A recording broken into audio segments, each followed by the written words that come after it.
Добрый день, коллеги. Мы начинаем с вами семинар, точнее, один из семинаров, серии семинаров, посвященной функциональной грамотности. Конкретно мы уже запускали с вами серию вебинаров обучающих, где рассказывали, что такое функциональная грамотность, на что она нацелена, что такое мониторинг функциональной грамотности, что мы будем проверять у детей и так далее. Сейчас мы поговорим с вами о том, что за понятие функционально грамотный учитель. И тему первого нашего семинара я назвала как «Функциональная грамотность учителя. Основы развития функциональной грамотности учащихся». И надеюсь, что к концу семинара у вас сформируется представление, почему именно такова тематика нашей сегодняшней встречи. Мы сегодня с вами посмотрим практику, точнее начнем с теоретических основ функциональной грамотности. Мы посмотрим, каким образом коллеги из регионов Российской Федерации формируют функциональную грамотность. А в апреле месяце мы с вами будем уже смотреть, каким образом коллеги из Республики Коми выполняют те же самые функционалы. Сегодня будет несколько фрагментов пресс-конференции Всероссийского форума по функциональной грамотности, который состоялся в декабре 2019 года. Это последнее большое событие, такое вот установочное событие, посвященное функциональной грамотности на уровне Российской Федерации, освещение которого или проведением которого занимались в том числе и представители Министерства просвещения Российской Федерации. Мы говорим с вами, что, например, мы увидим доклад, выступление тогда еще действующего министра просвещения Российской Федерации Ольги Юрьевны Васильевой, которая расскажет о результатах российских школьников в исследованиях ПИЗа и так далее. Фактически, почему я позволила себе сделать вставки видеотрансляции этого мероприятия, потому что именно на этой пресс-конференции речь шла о роли общественно-профессиональных сообществ в повышении качества образования и эффективности труда педагога, о подготовке педагогов к формированию навыков 21 века и о развитии системы образования. Кроме того, также на этой пресс-конференции были озвучены результаты международного сравнительного исследования ПИЗа 2018 и представлены итоги работы экспертных групп по проекту Министерства просвещения «Мониторинг формирования функциональной грамотности обучающихся». Поэтому позволю себе немножечко погрузить нас с вами в эту тематику. Те, кто смотрел серию вебинаров, вы уже знаете, что неоднократно об этом говорено, что происходит изменение запроса на качество общего образования. Вы видите, что создается поддерживающая позитивная образовательная среда за счет изменения содержания образовательных программ для более полного учета интересов учащихся и требований 21 века по аналогии с такими ведущими странами, лидерами по качеству образования, как Япония, Сингапур, Китай, Корея. И вы видите, что приоритетной целью становится формирование функциональной грамотности в системе общего образования. Коллеги, не устану повторять, что в соответствии с майскими указами президента Владимира Владимировича Путина 7 мая 2018 года перед педагогическим сообществом поставил очень важную задачу. Это выведение Российской Федерации в число стран, десятки стран-лидеров по качеству общего образования. И в соответствии с этим начались все преобразования. К сожалению, и опять-таки же не устану об этом повторять, Российская Федерация занимает первое место пока, к сожалению, только по двум показателям. Первый показатель – это количество домашнего задания на одного обучающегося. И второй показатель – это количество обучающихся, вынужденных обращаться к репетиторам для подготовки государственной итоговой аттестации. И опять-таки же тенденция последнего года, двух, говорит о том, что, к сожалению, не только обучающиеся выпускных классов, то есть 9 и 11 вынуждены обращаться к репетиторам, но такова тенденция и теперь, к сожалению, в начальной школе. То есть обучающиеся в рамках образовательной программы не могут по ряду причин, как объективных, так и субъективных, и мы с вами это констатируем, не могут освоить программу и вынуждены обращаться к репетиторам. Поэтому мы и говорим о том, что необходимо перестраивать систему образования. А коль скоро мы говорим об изменениях в системе образования, то необходимо начинать перестраивать ее именно с нас с вами, то есть педагогов. Итак, функционально грамотный человек. Мы не говорим сейчас об учащихся, мы говорим вообще в целом о функционально грамотном человеке. Кто это такой? Это человек, который может применять весь багаж полученных знаний, умений, навыков, как мы говорили раньше, компетенций, для решения широкого спектра задач. Причем жизненных задач. Не так, что мы пришли на урок, выучили теорию, применили эту теорию, например, законы Ньютона на уроках физики мы их применяем, а выходя за пределы кабинета физики, мы забываем, что это такое и вообще зачем они нужны. Коллеги, мы говорим о том, что формирование метапредметных знаний. И фактически эта задача у нас с вами стоит, начиная с 2010-2011 годов, когда начинаем реализовывать федеральные государственные образовательные стандарты. Поэтому именно вот там были первые посылы на функциональную грамотность. Называлось несколько иначе, компетентностный подход. Но тем не менее. Поэтому мы и говорим о том, что обучающиеся и педагог в том числе должны уметь применять все эти знания на практике. Кроме того, вы видите, что происходит изменение на запрос качества образования. Мы говорим о том, что появляется новые для нас понятия, не только функциональная грамотность, но и такое понятие, как навыки 21 века. Мы говорим об этих терминах, начиная где-то примерно, наверное, с 2015 года, 2015 года. Но так и не можем в ряде образовательных организаций, если спросить у педагогов, что это такое. И больше чем уверена, что мы не услышим про полного ответа. Посмотрите, причем навыки 21 века очень хорошо переплетаются с функциональной грамотностью. Мы говорим о том, что знания, умения, отношения, ценности, посмотрите, что дети должны изучать. Наша с вами нижняя табличка переплетаются, плотно переплетаются, сверху на них накладываются компетенции, то есть вот в поле компетенций все это происходит. И все это безотрывно связано с тем действием, которое ребенок или человек в целом должен реализовывать, основываясь, базируясь на своих знаниях, умениях, навыках и приобретенных компетенциях. Ну и вы видите, что та задача, которая была поставлена Министерством просвещения Российской Федерации перед нами, это через оценку качества образования мы переходим на новые результаты образования. И в этой связи я не буду останавливаться вот на этом слайде, потому что об этом говорят наши коллеги. Остановлюсь лишь о том, что мониторинг в данном случае нацелен не на контроль, не на проверку. Мы выявляем дефициты. Причем делаем это для того, чтобы в дальнейшем работать над этими дефицитами, и мы могли каким-то образом не только отслеживать и констатировать, что да, у нас нет того или того, но чтобы мы могли выстраивать и у нас, и у обучающихся, выстраивать индивидуальные траектории обучения. К сожалению, мы опять-таки же констатируем, что в ряде случаев мы себе, признаемся честно, мы не реализуем вот эту вот индивидуальную парадигму образования. Реализация проекта, собственно, она уже началась. В 2018-2019 году были первые пилотные площадки, мы сегодня о них услышим. И, коллеги, я позволю себе включить небольшую видеозапись Ольги Юрьевны Васильевой, которая как раз посвятит нас в эту проблематику. Источник указан, информация, откуда мы ее взяли, поэтому, коллеги, кто хочет ознакомиться более подробно, милости просим на сайт. Итогом первого Всероссийского форума экспертов по функциональной грамотности, который завершился свою работу вчера.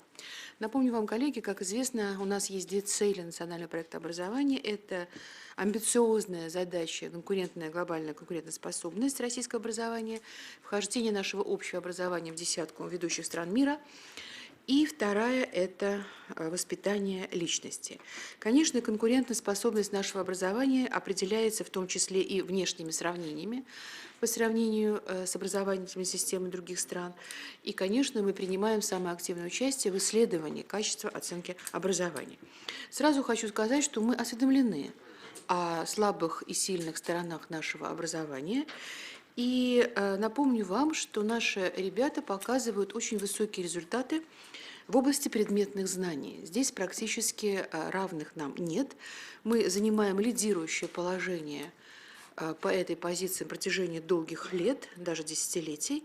Но есть сложность определенная, которую знаем хорошо мы, отмечают наши коллеги, в том числе и ОЭСР, стран ОЭСР, о том, что наши дети не всегда могут и не справляются с применением полученных знаний в повседневной жизни. Вы знаете, что совсем недавно, 3 декабря, были опубликованы результаты международного исследования по оценке достижений учащихся 15-летнего возраста, ПИЗа. Это мониторинговое исследование, и исследование проходит, как известно, один раз в 3 года, и каждый цикл более детально изучает одно из 6 направлений, о которых мои коллеги, безусловно, будут здесь говорить.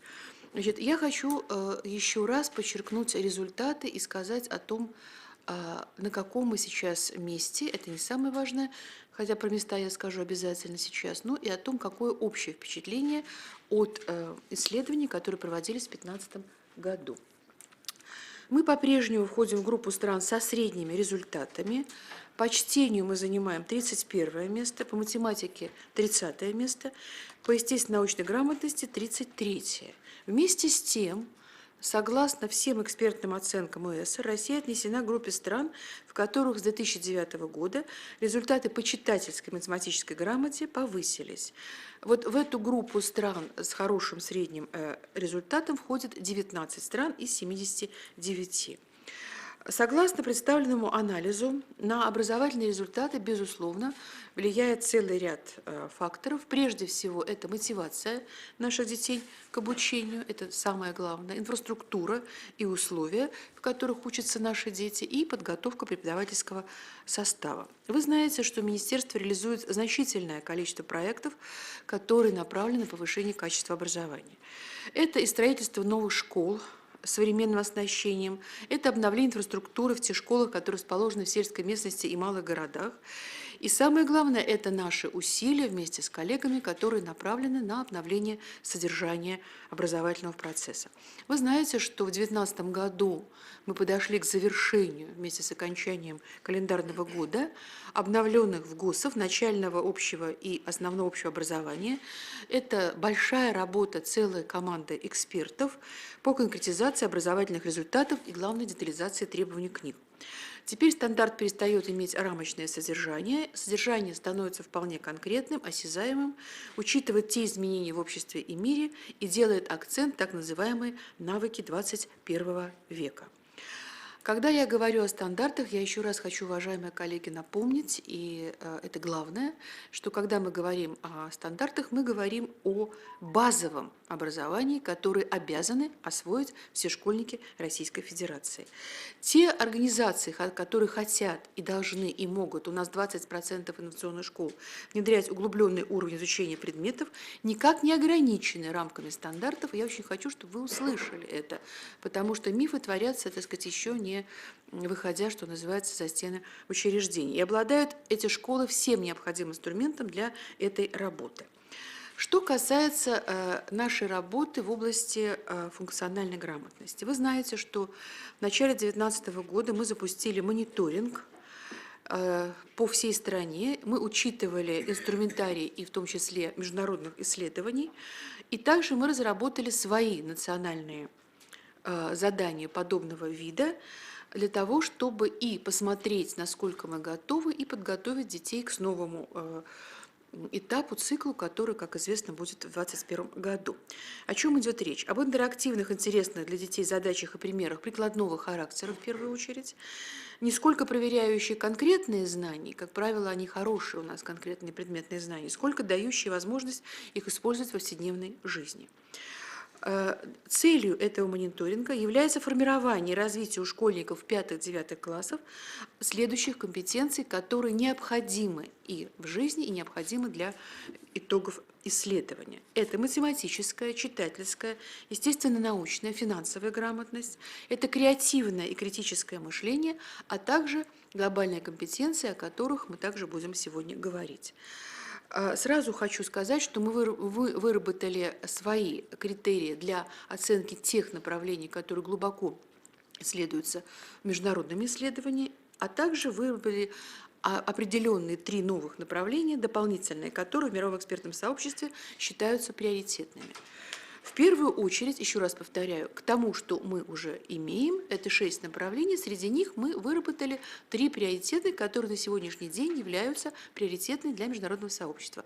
В первую очередь, это финансовая грамотность. Я благодарю Сергея Анатольевича и думаю, что он расскажет в ходе своего выступления, остановится на этой теме глубоко. Еще второе направление, коллеги, значит, вот те самые 6, и внутри них 3, которые являются для международной общественности сейчас ключевыми. Финансовая грамотность. Второе направление – глобальные компетенции.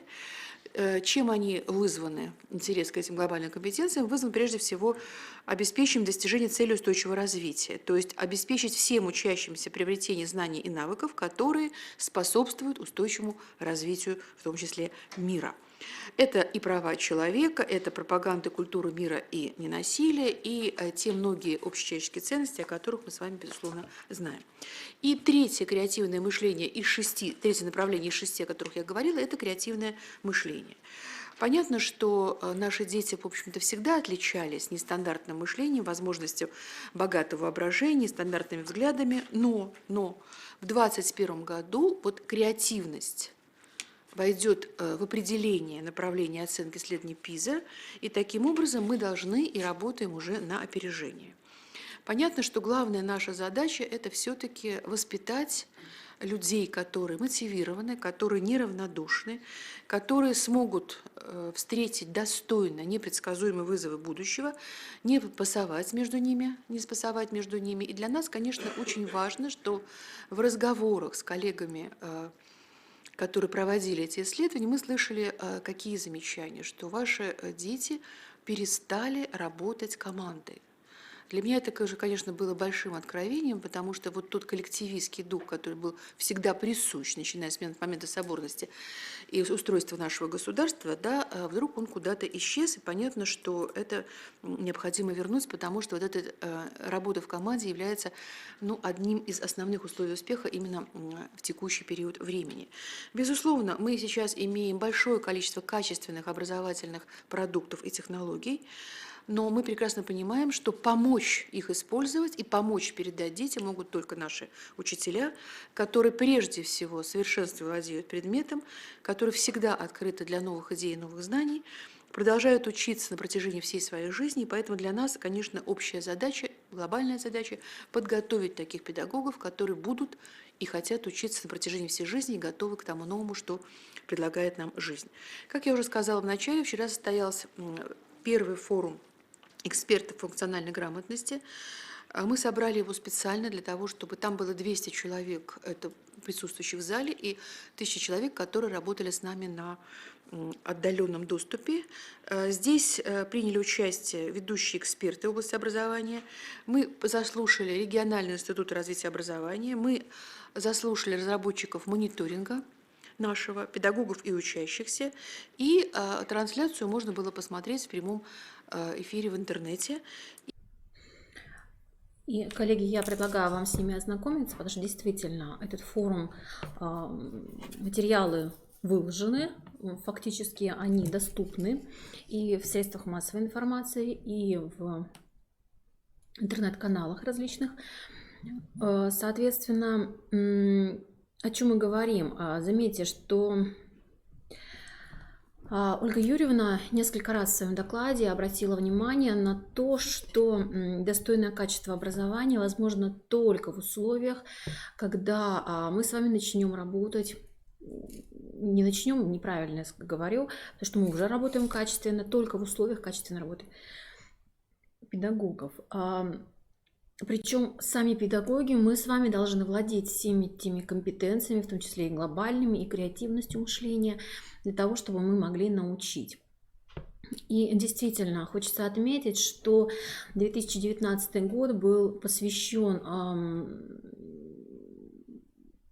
фактически мониторингу функциональной грамотности, но еще и обновлению содержания федеральных государственных образовательных стандартов, о которых тут Ольга Юрьевна заявляет уже, собственно, как о свершившемся факте. Мы с вами прекрасно понимаем, что сейчас будут некоторые доработки. Это естественный процесс, но фактически мы говорим о том, что формирование функциональной грамотности – это действительно те реалии, с которыми мы с вами сталкиваемся. И действительно разработан уже на сегодняшний момент, так, например, в 2018-2019 учебном году мониторингу подверглись 5 и 7 классы, но Республика Коми и все те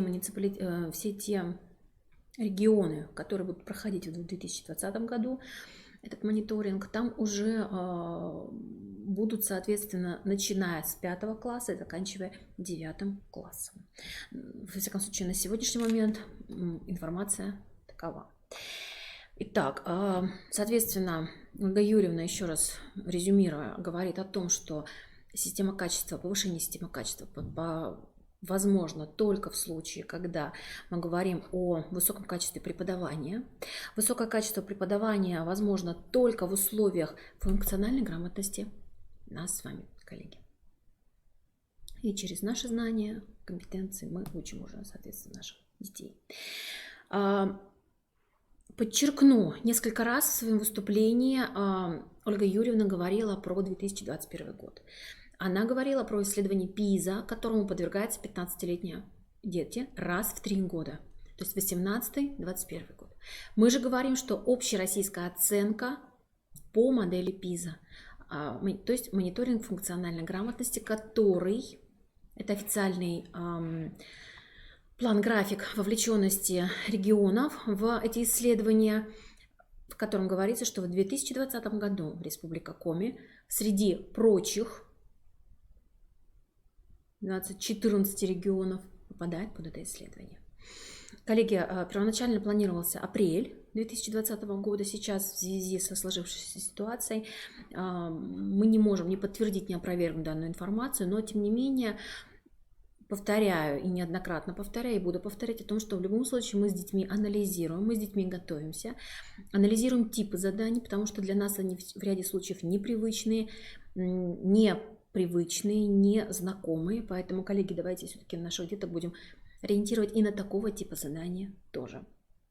И в этой связи я предлагаю, собственно, послушать непосредственно разработчика мониторинга функциональной грамотности. Это будет Галина Сергеевна Ковалева, Институт развития образования.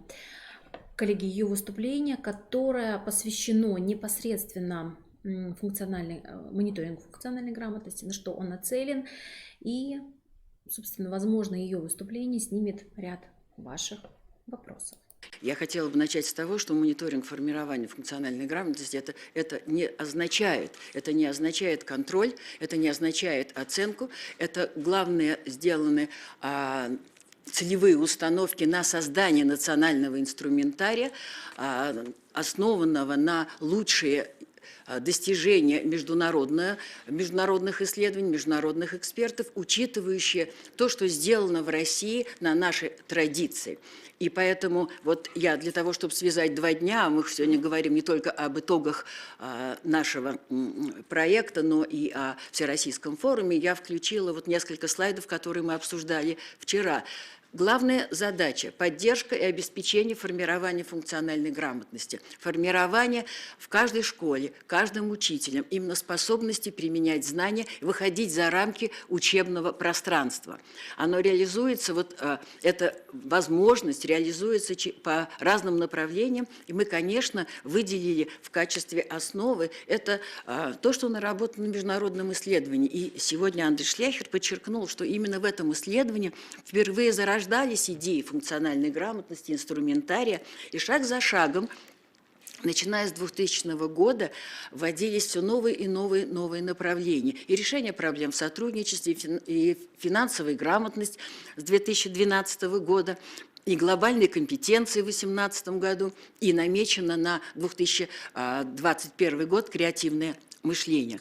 Ну, мы начали проект год тому назад на основе анализа всего того, что было сделано международным сообществом, на основе инструментария исследований ПИЗа, но мы, проанализировав то, что сделано, за основу взяли новые направления. Мы оценили, к чему нужно готовить или к чему готовятся все страны, реформируя системы образования, и в качестве вот ведущих, и об этом сказала Ольга Юрьевна, взяли направление развития креативного мышления, формирования глобальных компетенций. Посмотрите, перед нами очень важные задачи. Этот проект должен вовлечь всю систему школьного образования. И первый этап – это разработка национального инструмента, который учитывает все новые международные российские разработки и тенденции. Затем постепенное вовлечение школ в процесс мониторинга, формирования, наблюдения за тем, как происходит это формирование над прогрессом. И до 2024 года дать возможность каждой школе осуществить это. Обратите внимание на то, что мы коллегиально работаем. Проект инициирован Министерством образования.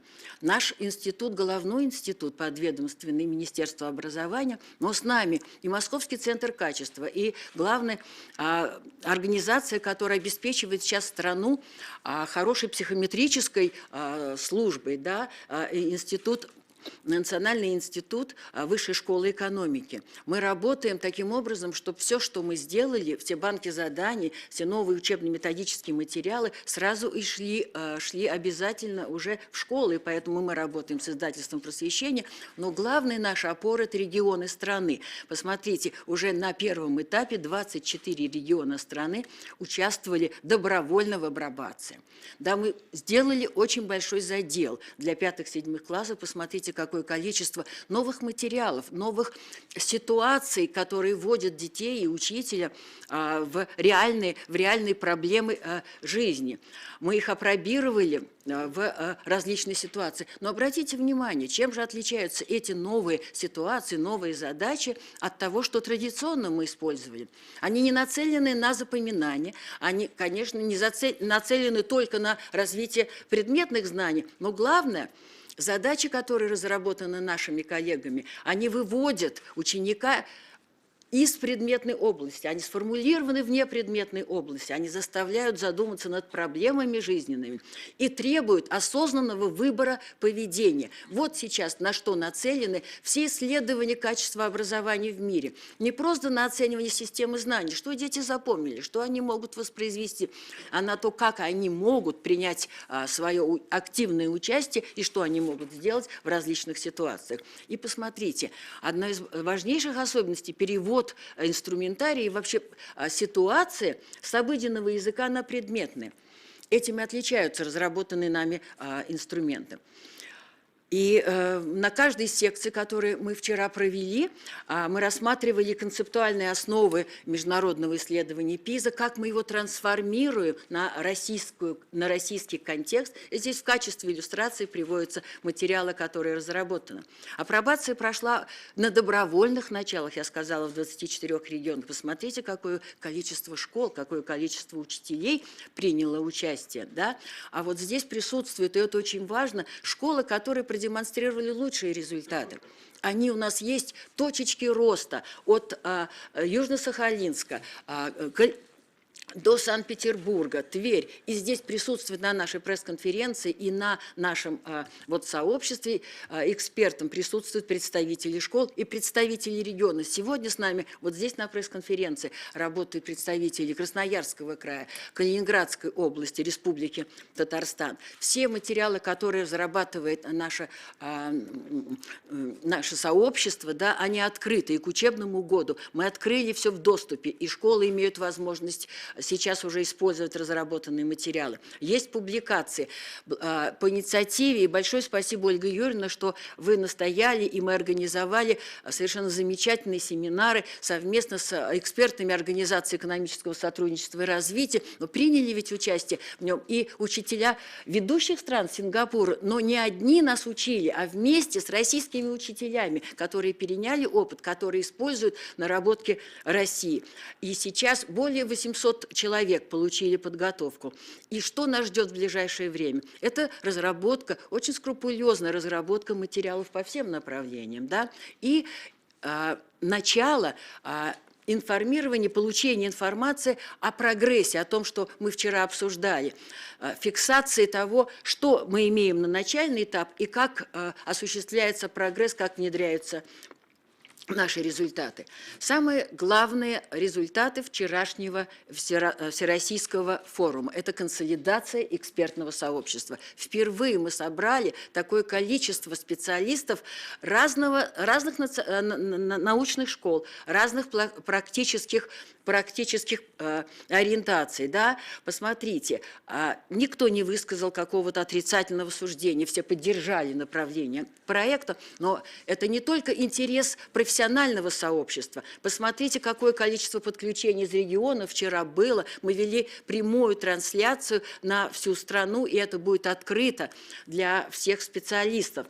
Но главный результат все-таки понимание того, что для реального повышения качества образования, его конкурентоспособности, необходимо обеспечить внедрение в школьную практику всего того, что мы разработали и что мы планируем разработать в ближайшее время. А для этого, посмотрите, продолжить разработки, открыть размещение, организовать открытое размещение на российской электронной школе. Она станет платформой для всех школ, для всех учителей. Дальше самое важное, и вот вторая часть нашего форума. На первой части мы скрупулезно обсуждали концепции разработки по каждому направлению. Каждый участник получил возможность высказать. Но вторая часть именно была посвящена, как реализовать идеи проекта. И поэтому главная работа – это работа с учителями. Не только в системе повышения квалификации, да, это мы уже начали. Очень серьезно, хорошие программы разработаны, но важно создать механизмы повышения мотивации, вовлеченности учителей, создание, возможно, экспертных площадок, точек роста для развития инициативности учителей, поддержки их сотрудничества. Ну и, конечно, проведение регулярного мониторинга, информирование о результатах профессионального сообщества и общественности. Конечно, можно сейчас говорить о рекомендациях, которые разработаны. Ольга Юрьевна, мы передадим вам детальные рекомендации по каждому из направлений, глобальные компетенции. И нужно разработать методическое сопровождение, формирование глобальных компетенций, да, но главное подчеркнуть метапредметность, межпредметность многих разработок, которые у нас есть. Но вот все это, я надеюсь, будет передано министерству, и наша команда призывала вот все профессиональные сообщества к объединению, нам нужны профессиональные кадры, но самое главное, мы понимаем ответственность, которая стоит перед нами. Для того, чтобы решить эти проблемы, мы должны объединить усилия и внедрить те результаты, которые мы делаем. Спасибо большое. Итак, коллеги, Галина Сергеевна обращает наше с вами внимание, что, во-первых, то есть вот резюмируя ее выступление, мы говорим о том, что на сегодняшний момент есть сайт Инстрау, Института стратегического развития Российской академии образования, где выложены демонстрационные варианты 5 и 7 класса, и те, кто регулярно участвовал в вебинарах, знаете про это. Мы неоднократно к ним обращались, и сегодня еще в конце семинара тоже обратимся. Но Галина Сергеевна также говорит и о том, что такие же разработки, аналогичные демонстрационные варианты по всем 5-9 классам будут доступны в России, на портале Российской электронной школы. Все мы с вами активно пользуемся, особенно сейчас, в режиме, когда образование проводится в режиме дистанционное, с применением дистанционных технологий образования, обучения. Но, тем не менее, пожалуйста, следите за новостной лентой Российской электронной школы. Как только появляются какие-то мониторинговые материалы, соответственно, необходимо их использовать в работе. И поэтому, коллеги, что еще важно? Методические рекомендации, которые разработали коллеги во главе с Галиной Сергеевной Ковалевой, они сейчас еще для нас закрыты. Но, тем не менее, представлены некоторые методические рекомендации в целом, обобщенно, о том, на проверку каких компетенций направлен то или иное исследование в рамках исследования функциональной грамотности. По всем 6 направлениям. И, соответственно, если вы внимательно изучите, то это своего рода спецификация, где можно посмотреть, какие навыки мы будем проверять у наших детей, и, соответственно, посмотреть, вот в рамках наших с вами программ формируем мы эти навыки, либо не формируем. И если не формируем, то, соответственно, обратите особое внимание детей, даже посредством дистанта. Возможно, почему нет, предложить и родителям погрузиться в эту проблематику, и обучающимся попробовать свои силы. На сайте Инстрау сейчас снова заработала форма, где ребенок может попробовать свои силы, и его ответы проверятся, его ответы педагогическим сообществом им дастся экспертное заключение, ну и, соответственно, какие-то выводы, что ребенок должен доработать, над чем еще необходимо каким-то образом потрудиться. Итак, коллеги, если мы говорим про тематическую направленность, то я напоминаю, функциональная грамотность, 6 направлений. Математическая грамотность, читательская грамотность, естественно-научная грамотность, финансовая грамотность. Сложность, я напоминаю, по финансовой грамотности в том, что проверяется 5-9 класс, а программы по формированию функциональной грамотности у нас с вами, финансовой грамотности, простите, да, у нас только с вами 8-е, 10-е, 8-е, 9-е. Понятное дело, что у нас есть образовательные организации, в которых реализуется проект формирования финансовой грамотности в рамках курса, который могут выбирать родители, да, вот это вот инвариативная часть. Но, тем не менее, часть формируемая участником образовательных отношений. Тем не менее, ряд образовательных организаций, я знаю, что сознательно и осознанно пошли на то, чтобы не выбирать этот предмет для изучения. В связи с этим возникает достаточно много вопросов. Каким образом? Но мы понимаем, что есть такие предметы, как, например, география, где мы так или иначе касаемся финансовой грамотности. Есть предмет обществознания, где опять-таки же так или иначе опосредованно мы касаемся.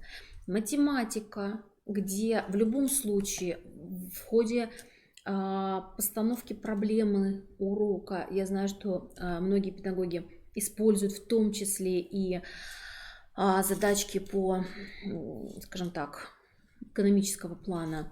Поэтому в любом случае мы формируем. Другой вопрос, что, может быть, это пока еще разрознено в некоторых классах и нет целостной картины восприятия у детей. Поэтому, коллеги, мы прекрасно понимаем, что мы можем это реализовать в том числе через внеурочную деятельность. Это и написать. Кстати, модуль в технологии у нас тоже своим посвящен, в том числе и составлению бизнес-плана, в том числе и составлению бюджета семьи там, на какой-то определенный период, в том числе подсчету калькулятора затрат, да, и так далее. Поэтому ряд предметов в любом случае направлены так или иначе, поэтому бояться не надо. Наши дети, в любом случае, этот мониторинг формировался на основе наших с вами основных образовательных программ и рабочих программ учебных предметов как приложений. Поэтому дидактические единицы, заложенные в этот мониторинг, они не выходят за рамки исследования. Единственная особенность это в том, что все задачи практика ориентированы на интерес ребенка. То есть ребенок должен понимать, для чего ему нужно изучать тот или иной предмет. И я напомню, что в декабре месяце также на 4-й Всероссийской конференции федеральных республиканских методических объединений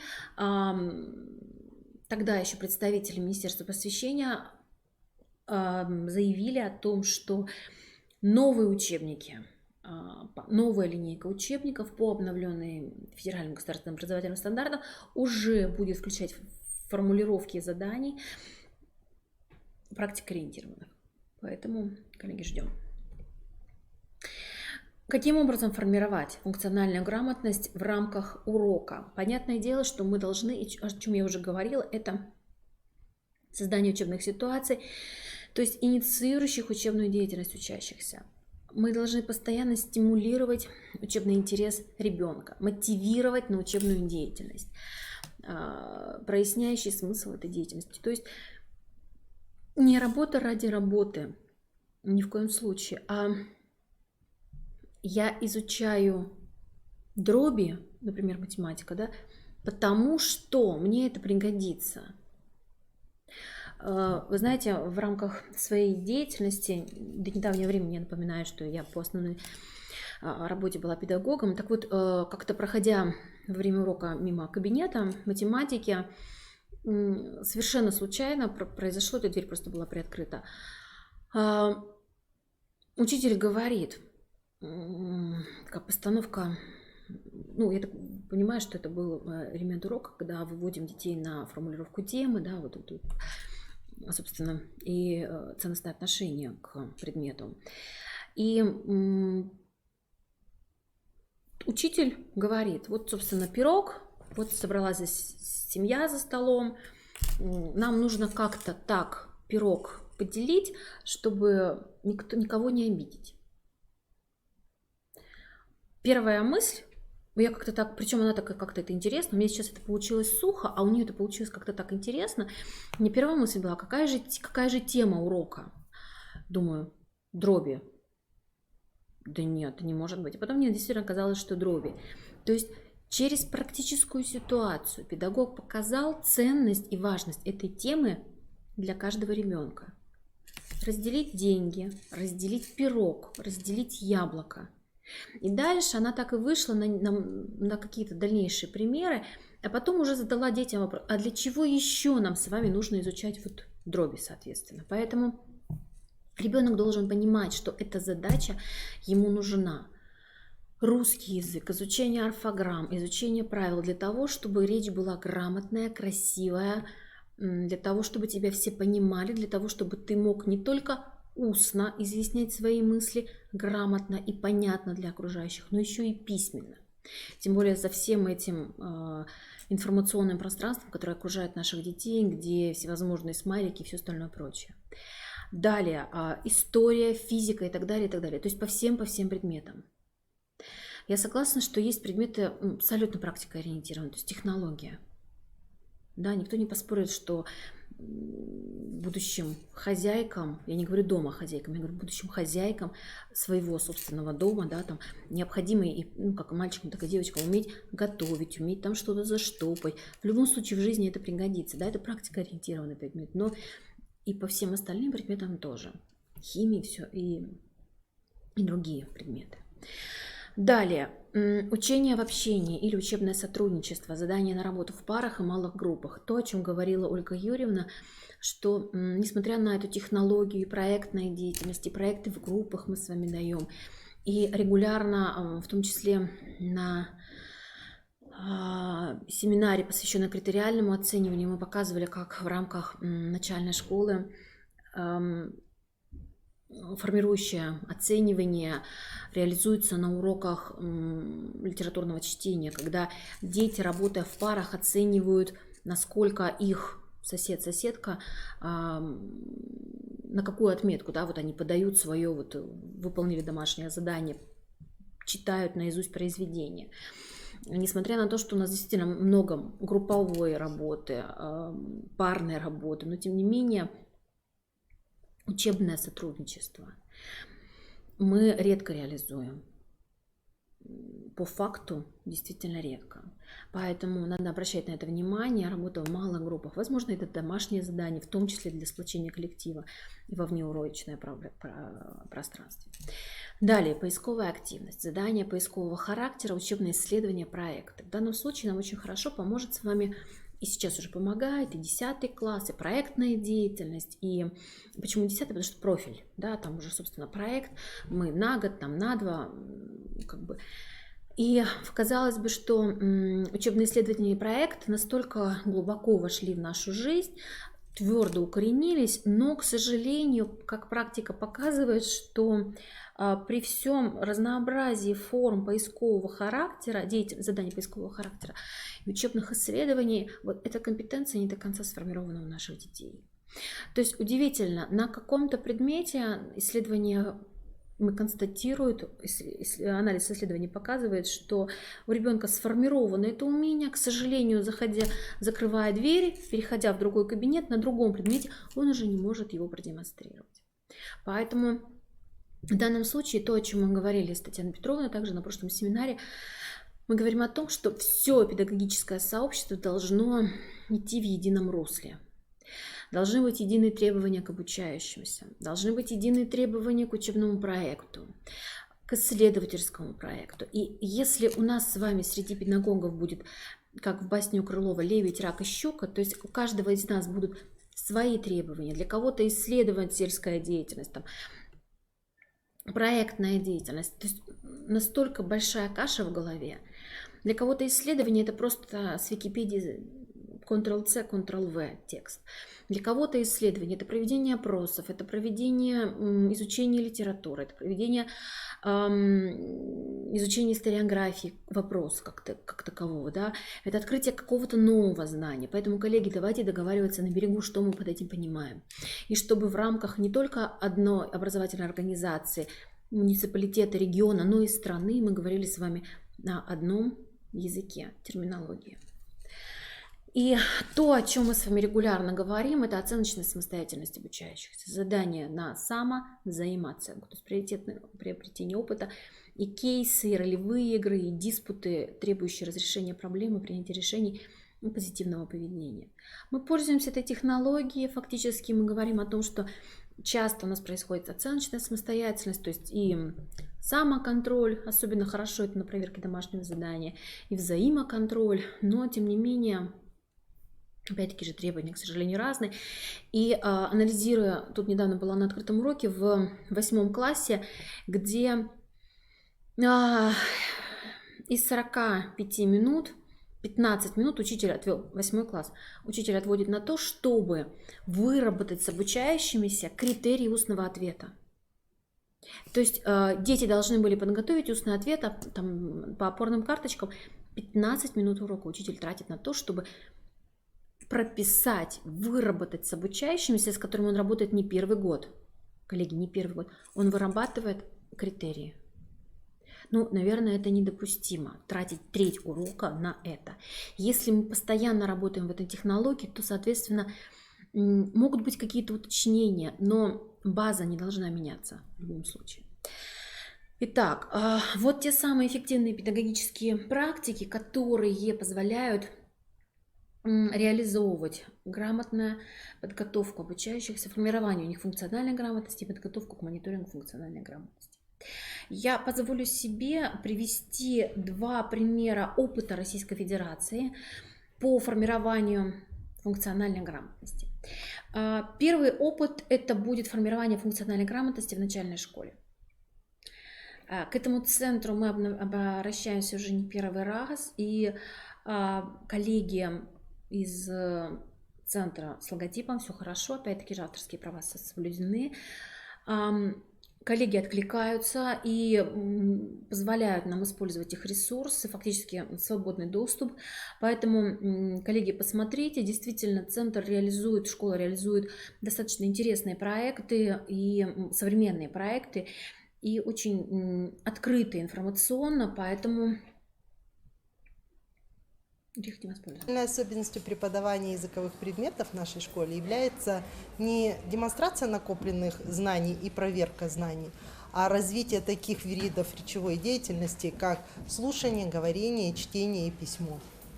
Это позволяет учащимся использовать полученные навыки в реальной жизни. Они отбирают, перерабатывают информацию и используют ее в жизни. Обучение языкам происходит посредством изучения лексических тем, но связанных с темами других предметов, таких как познание мира, история, искусство. Цирк, цирк, цирк. Это сказочный сверкающий шатер. Цирк, цирк, цирк. Это кольцами играющий жонглер. Это тигров полосатых дружный рев. Это музыка и свет прожекторов. Любите цирк, цирк, цирк.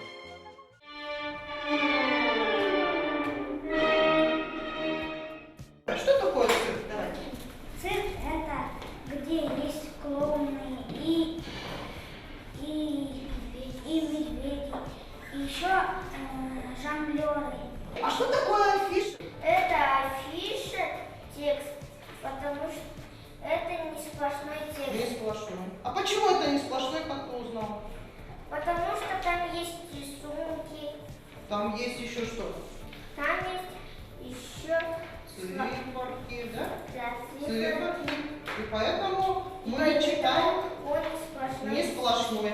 То есть нам рисунок мешает читать. Хорошо. Сейчас Бинур будет вам читать вопросы, а вы берете свои листочки. Вот так вот, на свою афишку, чтобы можно было удобно смотреть. Да. Вот так, приготовились? Если вы согласны с утверждением, вы стоите там, где знак плюс. Если не согласны, переходите там, где знак минус. Готовы? Да. Готовы. Кто согласен, что цирк приехал из города Красноярск? Кто согласен там, где плюс, кто не согласен там, где минус? Ищем информацию. Ищем. Находим, читаем рекламку. А теперь, пожалуйста, Толеби, объясни, откуда ты узнал? Маленькими буковками написано «Гастроли Красноярского цирка». И ты сделал вывод, что цирк из города Красноярск. Второй вопрос, Бинура читает. Толеби посетил цирк 23 ноября. Так, ищем информацию. 22 Ноября. ноября. И что это значит? Это значит, что 23. 23-го уже цирка не будет. Толеби мог купить билет со скидкой? Согласны или нет? Ну-ка ищите информацию.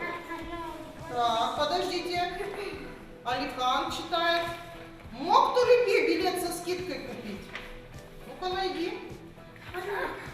Если налей, пожалуйста. Я думаю. Толеби мог купить билет с скидкой, потому что тут в красном кружке написано «Скидка». Ну, прочитай, что там. Скидка На на первый ряды. 500. 500 тенге. А мы давайте следующее задание с вами посмотрим. Моему младшему брату 2,5 года. Сколько денег необходимо потратить родителям на билет для тебя и братика? Я думаю, что мой младший брат может, мои родители младшему брату не тратить деньги, потому что здесь написано дети до 3 лет бесплатно. Вы сегодня поняли, вы сначала подумайте. Вы выбираете одно какое-нибудь и продолжаете. Я сегодня понял, я сегодня научился или научилась, мне было трудно. Сегодня я научился читать афишу. Посмотрите, фактически, помимо того, что здесь учитель показал несколько видов деятельности на уроке, удивительно, да, первоклашки, которые так внимательно уже обращаются к тексту, не сплошному тексту, действительно научились его читать, и некие элементы игровой деятельности, да, там плюсики, минусики побегали, согласны, не согласны, и навыки чтения, и не просто чтения, не просто пересказа, но смыслового чтения, осмысленного чтения, когда мы говорим о том, что ребенок прочитал, осознал и извлек для себя полезную информацию. Каким образом? Очень просто. До 3 лет дети бесплатно, соответственно, мой брат, там, да, ему 2,5 года, он может пойти. Я могу купить билет со скидкой, если это первый ряд. Опять-таки же для меня приближенная ситуация, потому что, ну, если у меня ограничены денежные средства, или я хочу пойти с братиком, с сестрой, хочу попросить у родителей, соответственно, я им озвучу вот эти предложения.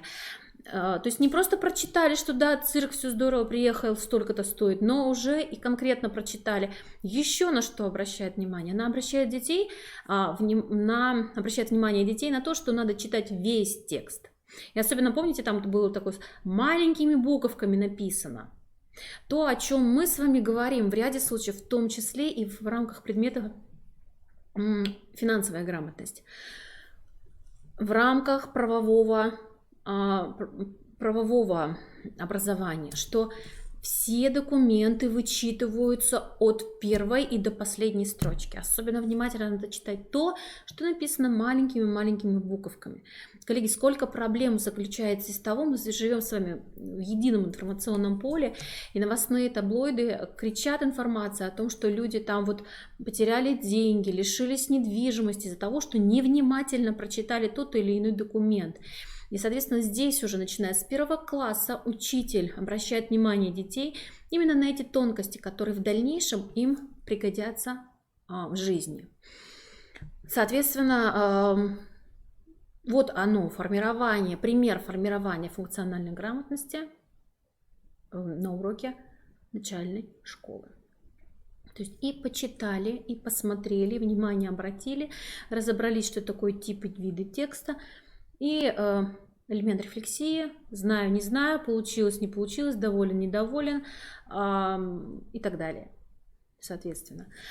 Поэтому очень насыщенный урок, и посмотрите, вот так вот легко педагог тему урока перевел в элемент обучения функциональной грамотности.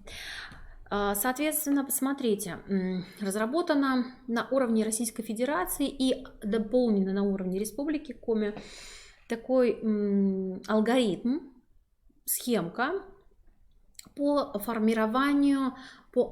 алгоритм формирования функциональной грамотности на 3 уровнях. Начиная с административной деятельности на уровне образовательной организации, через урок это зона ответственности педагога, и внеурочная деятельность это зона ответственности педагога, замдиректора по учебно-воспитательной работе, продленки и так далее, педагог продленного дня и так далее. Итак, посмотрите, если мы говорим про административную деятельность, то здесь мы говорим о внесении изменений в основную образовательную программу, в целевой раздел, планируемые результаты системы оценки их достижения. Содержательный раздел – это корректировка программ учебных курсов, в том числе интегрированных. Организационный – это включение соответствующих курсов в часть учебного плана, формируемого участниками образовательных отношений в план внеурочной деятельности. Второе направление – это включение в план методической работы образовательной организации серии семинаров, практикумов, направленных на совместную работу всего педагогического коллектива по формированию функциональной грамотности. То, о чем мы с вами говорим. К сожалению, коллеги, не устану повторять, что результаты всероссийских проверочных работ в 5, 7, 9 классах показывают, что одни и те же навыки дети демонстрируют. Например, читательские навыки, они демонстрируют на уроке русского языка в рамках мониторинга всероссийских проверочных работ, но не демонстрируют в рамках истории, обществознания, географии.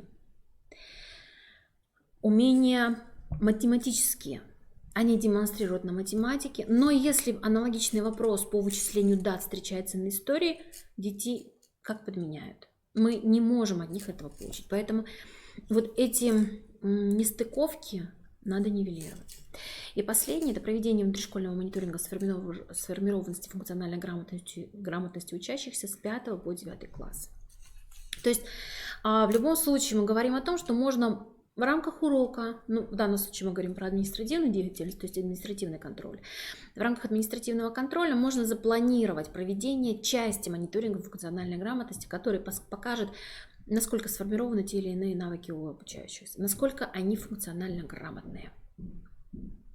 И в этой связи, коллеги, я, наверное, уже на всех совещаниях приводила этот пример, но напомню, что когда 28-29 октября 2019 года нас собирали разработчики федеральных государственных образовательных стандартов и мониторинг функциональной грамотности обучающихся, они привели нам такой простой пример. 4 класс. Ребенку задается вопрос в рамках читательской грамотности, проверки читательской грамотности. Ребенок читает вопрос. Мама Вася работает с 6 утра. Во сколько Васина мама должна выходить на работу? Во сколько Васина мама должна выходить из дома, чтобы не опоздать на работу? На всех уровнях я уже к своему стыду констатировала, на всех уровнях совещаний, и я приводила уже этот пример, что на тот момент я констатировала свою функциональную безграмотность. Потому что, отвечая на вопрос, повторю, мама Вася работает с 6 утра. Во сколько Васиной маме необходимо выходить из дома, чтобы не опоздать на работу? Я тогда ответила, без 15, за 15 минут до. В зависимости от того, где она работает. То есть вот мысли, ход рассуждений моего. То есть для меня показалось, что недостаточно условий, да, для решения поставленной задачи. Коллеги, а ответ прост. Если бы ребенок написал любое числовое значение, 5,59, по логике за 1 минуту до 6, но тем не менее, 5 часов, 3 часа, 2 часа, самое главное, все, что до 6 утра, такой бы ответ засчитался, потому что вопрос звучал «во сколько?». Еще что удивительно, когда я привожу этот пример, а приводила я его в разных аудиториях с разным коллегам, лучше всего отвечает на этот вопрос, как ни удивительно, не педагоги начальных классов, нет, математики. Математики отвечают четко, называя число определенное. Филологи, гуманитарии в целом, учителя начальных классов редко когда отвечают конкретную дату. Это говорит о том, в том числе, что у нас не до конца сформирована функциональная грамотность в рамках в том числе и читательских компетенций. В рамках урочной деятельности что предлагается? Решать контекстные задачи в рамках уроков по всем предметам учебного плана. И я напоминаю, что сейчас перед разработчиками новых линеек учебно-методических комплексов, новых линеек учебников уже поставлена задача, когда перед каждым параграфом мы ребенка погружаем через систему вопросов, погружаем вот в эту вот контекст, приближенный к пониманию, к значимости для каждого ребенка.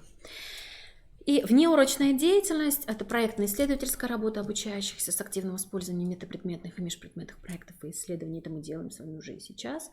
И включение в план внеурочной деятельности образовательных организаций, образовательных событий, направленных на совместную работу всего педколлектива по формированию функциональной грамотности. Например, какие-то межпредметные недели. Сейчас у нас предметные декады идут. И тогда мы понимаем, вот это вот историки, вот это вот там филологи, вот это математики. Мне очень понравился несколько лет назад я была на одном открытом уроке, который проводился, с моей точки зрения, на стыке очень интересных предметов, математика и музыка. Понятное дело, что человек не может заниматься музыкой, не зная математики, 1/8, 1/4 и так далее. Такты, это все связано с математикой. Но, тем не менее, вот такая подача через музыкальные произведения, была постановка, вывод на тему, постановка цели урока и так далее. То есть настолько это было интересно, необычно, что зацепило, и вот уже несколько лет этот пример у меня в голове остался. Поэтому метапредметные, межпредметные недели, учебно-исследовательские конференции, межпредметные марафоны. Да, у нас есть учебно-исследовательские конференции, но, к сожалению или к счастью, тут как бы двоякое понимание, да, они, как правило, опять-таки жесткопредметные. Хотелось бы, чтобы у наших детей была возможность поучаствовать в других секциях в качестве слушателей. Понятно, что тогда затянется работа конференции, но тем не менее построить работу секции таким образом, чтобы у детей была возможность посетить хотя бы еще один предмет, кроме своего, секцию по одному из своих предметов. Поэтому, в принципе, все эти направления работы, они взяты из современной школьной ситуации. То есть мы с вами все это делаем уже сейчас. Нужно чуть-чуть изменить основную образовательную программу, немножечко видоизменить преподавание предмета, то есть на каждом уроке акцентировать, для чего мы это делаем. Или при изучении большой темы, для чего мы это делаем. Опять-таки же недавно услышала высказывание одного из обучающихся, даже не обучающихся, а родительский чат, где мама одного из семиклассников возмущенно говорила о том, что для чего моему ребенку нужны такие предметы. Это не основные предметы. И в этой связи задается вопрос, а что вы понимаете под основными предметами? Основные предметы, пояснил родитель, это те предметы, которые ребенок будет сдавать. 7 класс. Коллеги, в этой связи, мне кажется, необходима работа вообще в целом общешкольного коллектива, которая не делит предметы основные и неважные. Это все предметы учебного плана. В той или иной степени они нацелены на формирование ребенка как целостной личности, целостного гражданина Российской Федерации Республики Коми. Поэтому только совместными усилиями мы можем с вами этого добиться. И в этой связи я позволю себе привести вам опыт города Кострома, который демонстрирует, каким образом их образовательная организация реализует данный проект. Позволю себе секундочку остановиться. То есть, смотрите, эффективные механизмы формирования, развития и оценки функциональной грамотности обучающихся гимназия номер 1. В реалиях современной жизни важно критически мыслить и логически рассуждать. Важнейшей задачей школы является формирование функционально грамотных людей, способных вступать в отношения с внешней средой и быстро адаптироваться в ней. Наше образовательное учреждение работает над формированием и развитием функциональной грамотности обучающихся по следующим направлениям. Грамотность в чтении и письме, грамотность в естественных науках, математическая грамотность, финансовая грамотность, компьютерная грамотность, коммуникативная грамотность, грамотность при овладении иностранными языками и грамотность поведения в чрезвычайных ситуациях. Реализация инновационного проекта позволила создать в гимназии единое информационное метапредметное пространство на базе ресурсного центра по развитию, формированию и оценке функциональной грамотности обучающихся. Наш ресурсный центр «Шаги к совершенству» состоит из нескольких лабораторий. Это языковая лаборатория, финансовая лаборатория, математическая лаборатория, информационная библиотечная лаборатория, лаборатория информационных технологий и, естественно, научная лаборатория. В рамках формирования и развития функциональной грамотности в нашей гимназии работает языковая лаборатория. Достичь функциональной грамотности в процессе изучения английского языка можно различными способами. Главной целью является владение иностранным языком как средством общения, познания, самореализации и социальной адаптации в поликультурном мире в условиях глобализации на основе осознания важности изучения иностранного языка как средства общения и познания в современном мире. Everybody needs a friend. Friendship is a type of relationship between two people who care about each other. A friend is the first person you want to call when you hear good news. Для создания условий формирования информационной грамотности в нашей гимназии работает лаборатория информационных технологий. Обучающиеся расширяют представления по обработке графической, текстовой и мультимедийной информации, совершенствуют навыки по созданию собственного продукта, развивают пространственное воображение, творческие способности и креативное мышление. На примере занятий происходит обучение способам отбора, создания, оформления и преподнесения информации в электронном или цифровом формате. На базе нашей гимназии также работает информационно-библиотечная лаборатория. Данный модуль представлен краткосрочным курсом «Юные экскурсоводы», целью которого является создание условий для формирования, социализации и самоопределения личности, проявляющей активную жизненную позицию и развивающей свои коммуникативные умения посредством включения в активную деятельность по планированию, моделированию и апробированию публичных выступлений и экскурсионных программ.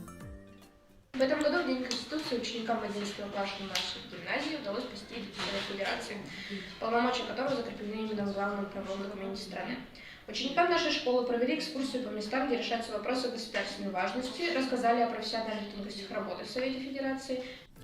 В рамках формирования и развития функциональной грамотности в нашей гимназии работает финансовая лаборатория, способствующая развитию финансовой, коммуникативной и математической грамотности. В рамках модуля «Финансовая грамотность» реализуется краткосрочный курс «Деловые игры», целью которого является создание условий для формирования социально развитой и критически мыслящей личности, обладающей экономическим образом мышления и владеющей инструментами финансовых расчетов.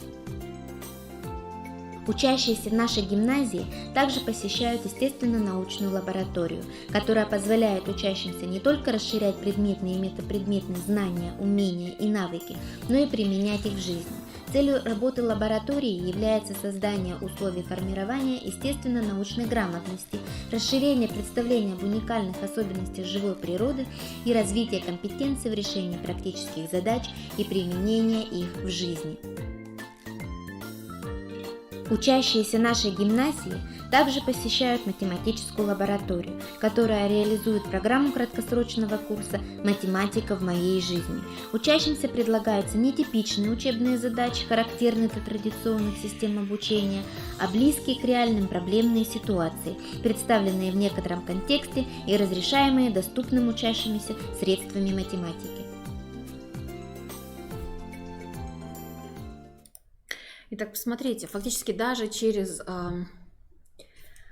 те фрагменты, которые мы с вами видели, мы можем посмотреть на то, каким образом реализуется математическая грамотность. И вы видите, что дети активно включаются в дискуссии. Мы видим с вами, что, собственно, каталог любого гипермаркета, сетевого магазина, где дети могут посчитать, да, какие-то реалии. Вы видели, что там какие-то ставки и так далее.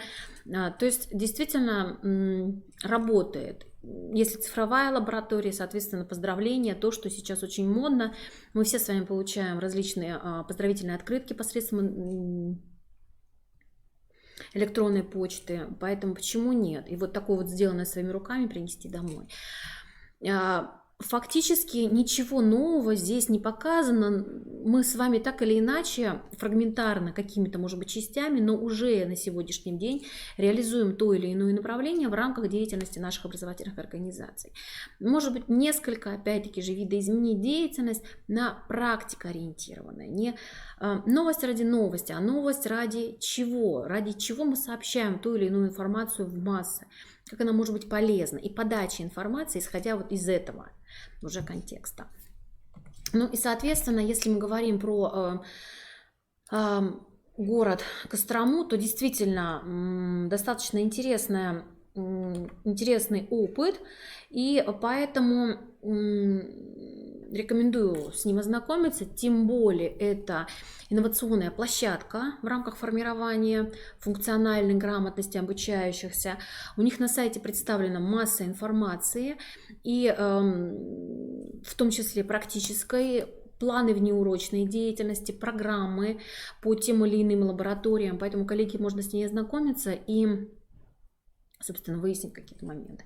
Кроме того, предлагаю, пока мы сейчас с вами на каникулах, вот эту неделю И формируем задания уже сейчас, анализируем календарно-тематическое планирование, что реализовали, что еще не успели реализовать, какие уроки в рамках, я имею в виду, реализация рабочих программ учебных предметов, и посмотреть, через какие темы мы могли бы формировать функциональную грамотность у обучающих те или иные модули, блоки и так далее. Итак, тот сайт Институт стратегии развития образования, Российская академия образования, как я уже говорила, это основные разработчики мониторинга функциональной грамотности. Их сайт, вот он представлен, вот те самые странички, как и, собственно говоря, показывала Галина Сергеевна Ковалева, тот самый онлайн-форум, Всероссийский форум экспертов функциональной грамотности. У нас есть демонстрационные варианты. Вы можете зарегистрироваться на сайте, и вам будет доступно больше.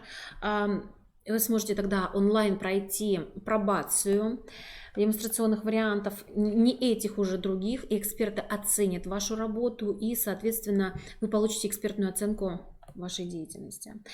И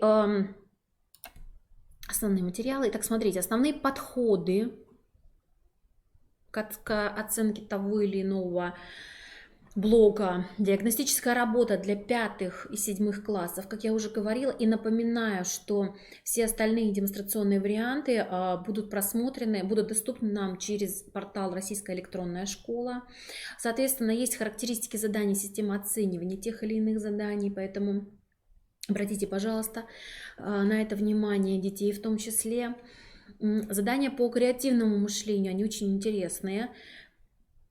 В рамках вебинаров я на них останавливалась, поэтому сейчас уже не буду более подробно разбирать.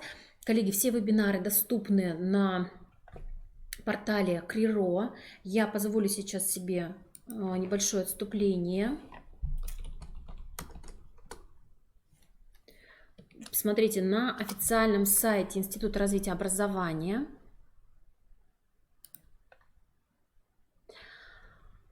у нас с вами есть вкладочка «Видеозал».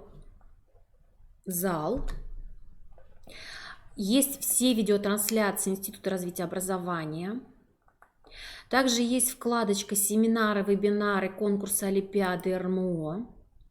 Сейчас ведется работа по разбивке, вот он наш с вами вебинар, уже здесь выложен, да, по разбивке вебинаров по тематике, это будет более удобно. Соответственно, пожалуйста, пользуйтесь. И кроме того, в рамках методической поддержки дистанционного обучения также разработана методическая помощь нам с вами, и родителям, и учителям, и преподавателям, и детям. И, соответственно, также во вкладочке «Учителям» будет формироваться пакет документов по функциональной грамотности, и все материалы, которые будут так или иначе нам поступать в адрес Института развития образования, мы будем также выкладывать, дублировать, чтобы вы могли найти, эта информация была для вас доступна. Коллеги, будем надеяться, что вам это поможет. Итак, повторю, что сайт Института развития образования «Видеозал», и через него мы выходим. Также это, собственно говоря, методическая поддержка дистанционного обучения.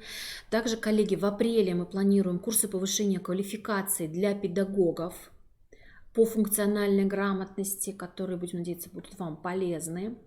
Там у нас будет запланирован более глубоко, мы посмотрим и практическую часть, и теоретическую часть, и поэтому, собственно говоря, расширим свои кругозоры, функциональную грамотность, и посмотрим, каким образом еще, помимо всего представленного, можно формировать функциональную грамотность у обучающихся.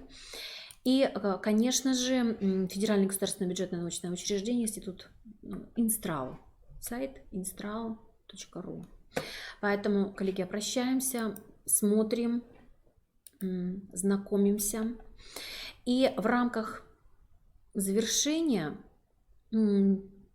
если будут возникать какие-то вопросы, то, собственно говоря, телефон указан на слайде. А я позволю себе в рамках завершения нашей с вами работы привести видеообращение Андреаса Шляйхера. Это директор по образованию и навыкам.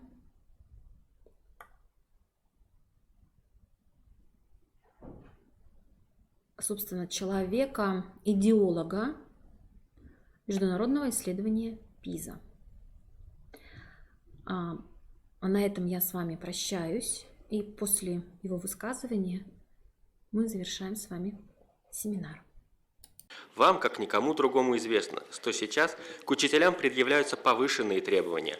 Мы хотим, чтобы они имели широкое и глубокое понимание своего предмета и той аудитории, которой они преподают. Ведь когда учителя вооружены знаниями и с душой подходят к своему делу, это оказывает огромное влияние на образовательный процесс. Учителя также должны уметь одновременно выполнять несколько задач, ведь для размышлений на уроках времени просто нет. Что бы учитель ни делал, даже если это касается всего одного ученика, его действия на виду у всего класса. Как правило, запоминаются учителя, которые проявили действительный, неподдельный интерес к ученикам, их чаяниям, помогли им понять, кто они, понять, что им интересно, и научили их любви к учебе.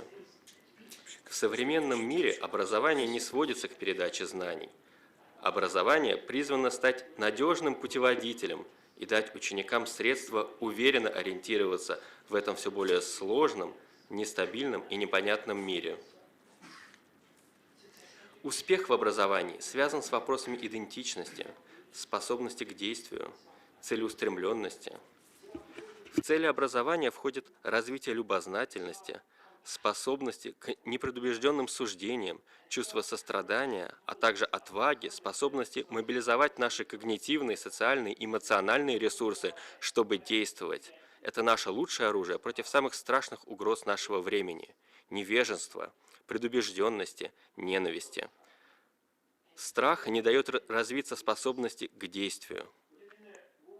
В современном мире все, чему можно научить, и средства проверки усвоенных знаний легко оцифровать, автоматизировать. В будущем нужно будет сочетать потенциал искусственного интеллекта и человеческого разума. Функциональная грамотность – отличный тому пример. Это подразумевает способность учеников понимать, использовать знания, оценивать информацию, рассуждать и взаимодействовать с текстом, что призвано позволить им достигать своих целей, развивать свои знания и потенциал, принимать активное участие в жизни общества. Именно такого определения функциональной грамотности мы придерживаемся в международной программе ПИЗа. В 2000 году, когда наша программа была создана, ученики читали тщательным образом составленные учебники, а когда у них возникал вопрос, они могли найти ответ в энциклопедии и, как правило, считали найденные ответы верными. Сегодня же они ищут ответы в поисковиках, Google или в Яндексе, и никто не подскажет им, где правда, а где ложь. Грамотность больше не сводится к извлечению знаний. Грамотность теперь заключается в конструировании знаний, их выявлении, подтверждении их достоверности. В начале 2000-х годов из-за технологий то, что мы читаем и как мы читаем, стало меняться. В 2006 году, когда мы проводили третье международное исследование ПИСа, это было за год до выпуска первого айфона. Твиттера еще никто не знал, а словом Amazon называли реку, а не площадку интернет-торговли. С 2010-2009 года социальные сети стали менять саму природу чтения. Только подумайте, как робототехника, виртуальная реальность, облачные вычисления, искусственный интеллект стали стирать границу между реальным и цифровым мирами. Однако очевидно, что навыки чтения у детей не успевали за этими переменами. Это относится и к России, и к любой другой стране мира. Мир меняется гораздо быстрее, чем мы развиваем новые навыки чтения. Это представляет огромную проблему. В условиях новой цифровой экосистемы скорость распространения и объем информации создали идеальные условия для распространения фейковых, заведомо ложных новостей. Это влияет на состояние общественного мнения, на те решения, которые принимает общество. Только представьте себе, всего 9% детей в возрасте 15 лет могут отличить факт от мнения. Сейчас всем нужно уметь выявлять подразумеваемые навыки и отсылки, которые позволили бы понять суть информации или ее источника. Вы можете отметить, что за 20 лет этот показатель вырос всего на 2%, но мы живем в мире, который претерпел кардинальные перемены. Соответственно, нам нужно изменить наши подходы к преподаванию чтения, а значит, нужно развивать навыки и потенциал учителей. Некоторые утверждают, что мы не можем возлагать на учителей еще больше профессиональной ответственности, поскольку они просто не могут воспользоваться всеми этими знаниями. Быть может, сторонники такой точки зрения в чем-то правы. Но следуя старой модели преподавания чтения, мы не воспитываем творчески настроенных учителей. Вряд ли человек, умеющий только разогревать гамбургеры, когда-нибудь станет великим шеф-поваром. Но когда учителя вместе с учениками могут контролировать учебный процесс, именно тогда обучение происходит наиболее эффективно. Поэтому решение заключается в том, чтобы повышать уровень доверия, транспарентности, чувство профессиональной ответственности и развивать культуру совместной работы в области педагогики. Очевидно, что качество образования всегда определяется качеством преподавания.